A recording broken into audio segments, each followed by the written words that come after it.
An idol is anything that becomes an end in of itself. In other words, there are many things in life, but when that becomes the whole point, it's an idol.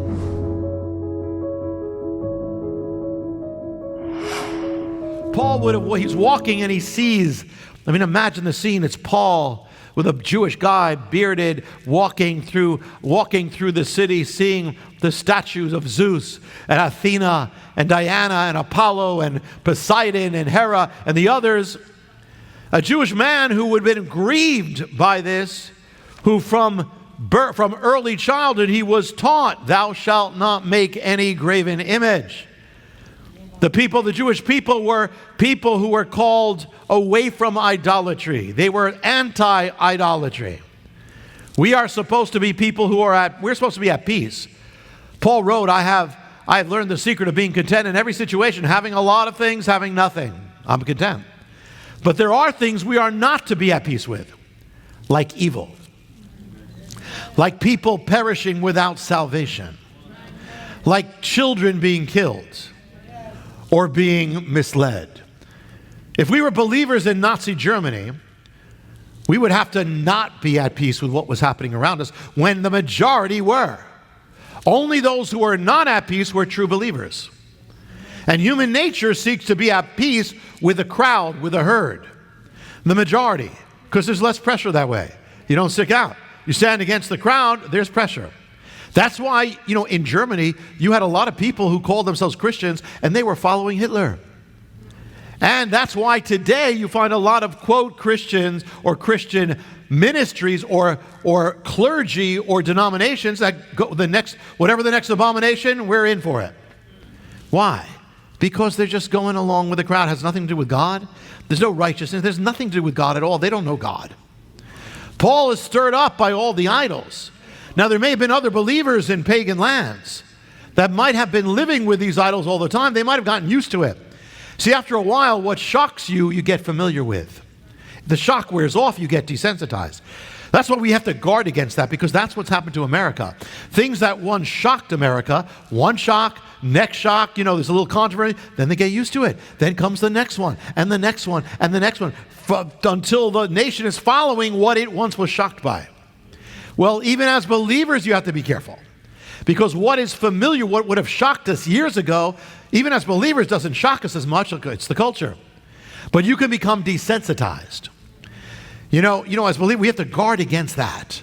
Against accepting evil or being okay with it.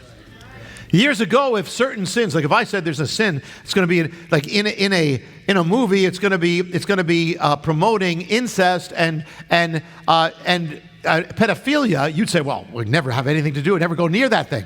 Well, that's now shocking us now still. But there are things in movies right now that would have shocked us years ago, and you might say, well, it's all over the place, so I'll go there. It's a little, well. Guard against evil, guard against being corrupted, against being defiled. Here's an amazing moment. Paul, the Jewish apostle, in the crowned city of the pagan world, walking after one idol, past one idol and the other. It's a clash of civilizations, the pagan world and the Word of God, the gods of the nations and the God of Israel. A clash that's going to change the history of the world. There has never been a clash like that until today. Because now believers are in the same situation. Because now, for the first time, the culture around us in the West is not, quote, Christian. Now it's becoming pagan. And so we are in the same position that Paul was.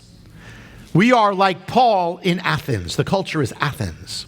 And you have to act just as strongly, clearly, uncompromised, boldly. Paul was grieved over it. God's people are anti-idol. We say, well, we don't have those idols now. We've got plenty of idols. What's an idol? An idol is anything that becomes an end in of itself. In other words, there are many things in life, but when that becomes the whole point, it's an idol. Whatever you serve most, that's your idol or your God. Whatever most motivates you to do things, that's your God. Not that if you're motivated by yourself, that's your God. Whatever you follow without question, that's your idol. Whatever you most dwell on in the day, whatever you most serve, that is your idol. We live in a city of idols, modern culture. Money is certainly an idol. Pleasure is an idol.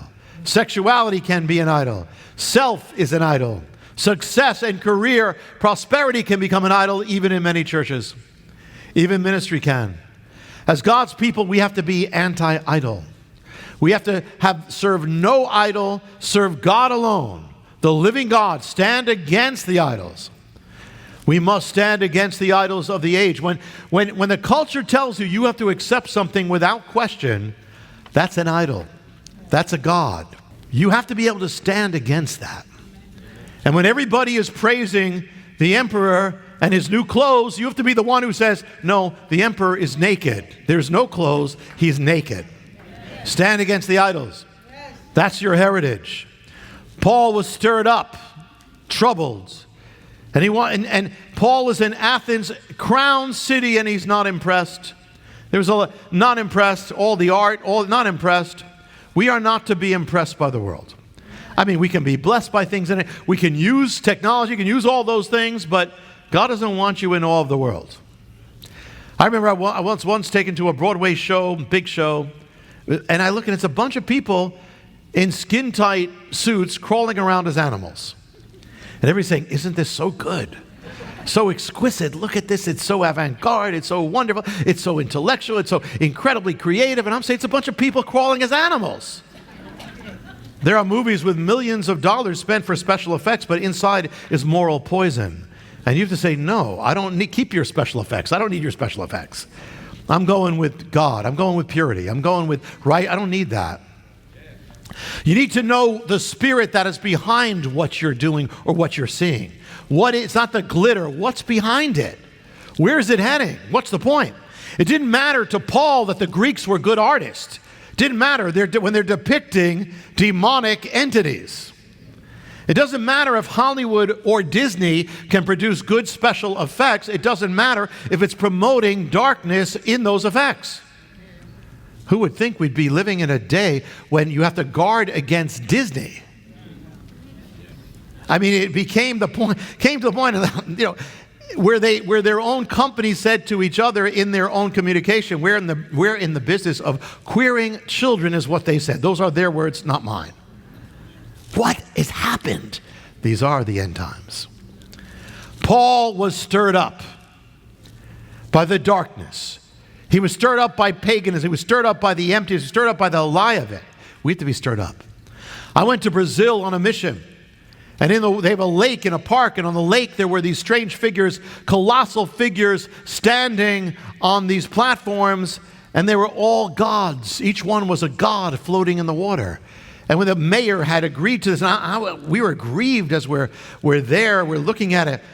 I had no idea that 1 month later God was sending me to Africa, to the land where those gods came from, and to their shrines. I didn't know it. It was all, and literally to confront it with salvation. We went to India, all over gods, idols, grieved. There's a place, you know it, called Calcutta. Calcutta. Why is it called Calcutta? It's named after the god Kali, Calicut. The god Kali. Kali is one of the most repulsive gods. It's the one with all the hands and arms, with a sword, blood coming out of her mouth. She's drunk with blood, destruction. And it was it was a dark place where the whole place where we were. And I said to the guide, I said, can you take me to the temple of Kali? He said, oh, no, you don't want to go there, sir. I said, no, can you take us? He says, no, we'll drive by. It's okay, but you can't go. And finally we got him, we went anyway, because there was a lot of things happening that were dangerous. So we went inside, and I'm in there, we're there with all the worshipers, there's a crowd of worshipers, and they're being ushered into the temple, and we're there in the midst of it. We're ushered into the temple, all this dark thing into the temple of Kali, and I had with me a shofar. And when I'm at one point, I said, okay, it was in a case. I said, let me unzip it. As I unzip it, take it. As I took it out, we don't know what happened. It was like the whole place became like a beehive, swarming. I mean, it went crazy. We don't even know why. It went crazy. It was spiritual. I took this out, and so we were led to the unholy of unholies. And I'm standing there, and there's the priest there and the priest there. And they expect you to give offerings and prayers to Kali, and I don't. I lift up a shofar, and they're looking at me like, what's this? And I'm saying, no, it's good. It's a good thing. Good. It's good. And then I pray, then I sound it and say, Lord, release these people. Lord, bring revival to this place. You know, and not long after that, we had a mission to Calcutta, and we had people from here. We prayed and for them to go. And when we prayed, there was a woman who had a vision of the mission, she told me at that time. They went there, and when they went to the event, it was a Friday night, it was the weekend, where they were having the event in Calcutta on the stage. And that weekend, I was led to do here the story of Jehoshaphat, where Israel comes to the army, that they're outnumbered, but God says, don't bring weapons, just bring some worship, have a great worship time. They start worshiping the Lord, and the enemies go into confusion. Jehoshaphat. When the group was heading on a bus down to the place to minister, one of the people said, I have a word, and he starts reading Jehoshaphat to them. And they go on the stage, and in the middle of the event, these radical Hindu men, a whole bunch of them, all planned out, start charging the stage to take it over and to end the event. And there was danger. Christians have been killed in India. And they charge the stage. And everything goes into confusion. I don't know if they cut the sound or something. And they're trying to get on the stage. And so all the people on the stage, our people start worshiping the Lord like Jehoshaphat. They're worshiping, praising God. Praising God. And the men, for some reason, there was confusion. They couldn't get up the steps.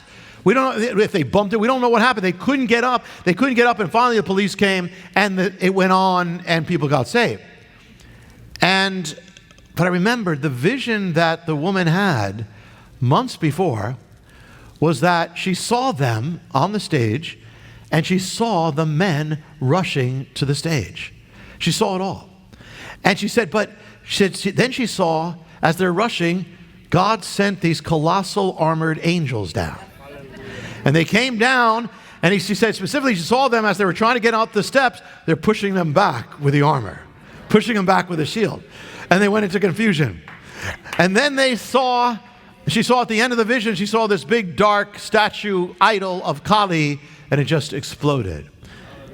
We war not against flesh and blood. We war against principalities, rulers, powers of this present darkness. We need to be strong. We are in a warfare. We need to be provoked and stirred up. Paul was provoked and stirred up. And he didn't just stay there with his provoking. He didn't just stay there grieved. He acted upon it. He started proclaiming the most anti-idol message in the world, the gospel throughout the city, in the synagogues, in the market squares. And he prepared a speech, or he got a speech ready to speak on Mars Hill, the hill of the god Mars, where they all gathered. And there he gave a speech that has become the central template of all evangelism to nations, that has saved probably millions of people, because he was provoked and stirred up and acted upon it. Acted upon it. It's not enough to get stirred up. We have to be, but it's not enough. It's not enough to be grieved or burdened. That's not enough. Convert what's in your heart into action for redemption. The Salvation Army was started because one man was stirred up by what he saw in the cities of England. Revivals have begun because of one person who was stirred up over the lost going to hell. Ministries have started because one person was stirred up enough. One person. Hospitals have been built for the poor because one person was stirred up over the poor. Ministries to lepers have started because one person had a burden for them. Ministry to orphans, mission societies. We need to be like that. We need to be like that. So much good has happened because people were stirred up, provoked. They weren't okay with it. Hi, I'm Jonathan Cahn, and I hope you were blessed with the video. Make sure you hit the subscribe button and tap the bell icon so you're notified every time a new video is posted. Feel free to share your reactions with your comments and how you were blessed, and share this video with your friends. Thanks for watching, and I'll see you next time.